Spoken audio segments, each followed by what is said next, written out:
The premise of Super 8 is a group of kids in 1979 making movies on the Super 8 film format, and they're making a movie about zombies. It's a sort of scary movie.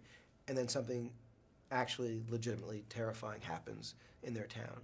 And so the movie is a kind of, science fiction sort of monster movie, sort of juxtaposed or, imposed upon a kind of coming-of-age love story.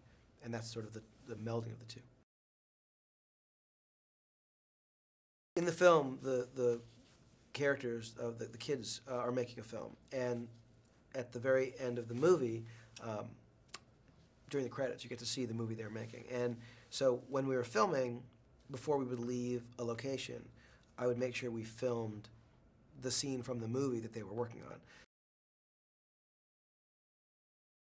Shooting in Weirton, West Virginia was amazing. The people there were incredible. They were patient, and they were kind, and they were talented. We shot a couple scenes where we just literally chose people who had volunteered and signed up to be actors in the movie. And there's a big town hall meeting that we shot there, and the performances we got from people who were supposed to be like they were extras basically, but the performances we got in that scene and others, the patience that they had letting us shoot often at night, often loudly in their town.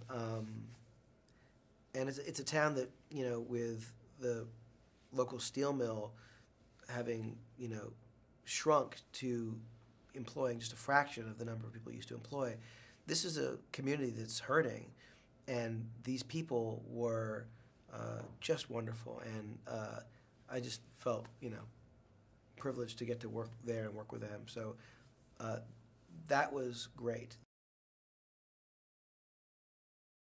The crazy thing about recreating 1979 was just how eerie it was to be in the world surrounded by people who looked just like, the time when I went to when I was in elementary school, like to see kids that looked just like friends I had, wearing the same clothes. Like from behind, I'd see kids and be like, oh my God, that looks just like that boy who I knew at that time. Or, oh my God, look at that girl, she looks just like that girl that was in my class. And being on the set and seeing, magazines that I, just set dressing, that I would open up and realize I read that thing cover to cover. They were just constant sense memories, which is very different than doing something like with Star Trek, where it's all kind of extrapolating a future time and it's all just kind of imagination. This was really a revisiting, which was the intent of the movie, but to actually be there day after day in that period was uncanny.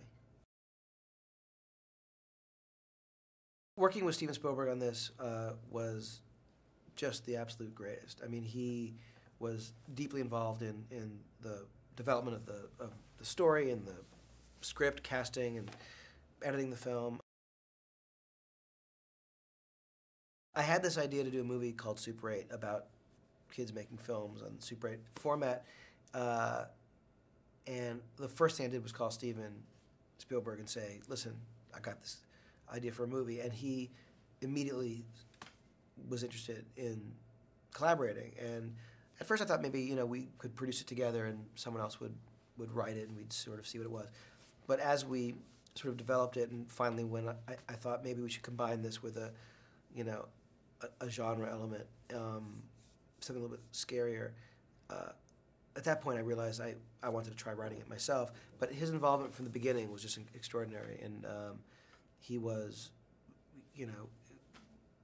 wonderfully, active in the whole process, from the story and the script to the casting and editing. So I could not be more privileged than, to have worked with him. He was really incredible. Larry Fong is an amazing director of photography. He and I met when I was 12 or 13, and he wasn't an amazing director of photography then. He was just, Larry. But he's since become a force to be reckoned with. And just a brilliant, brilliant DP with whom I've been lucky, enough to work on other projects. We did the Lost pilot together, among other things. But on this, it was such a throwback to when we met. So the experience of doing this movie with him was especially, meaningful.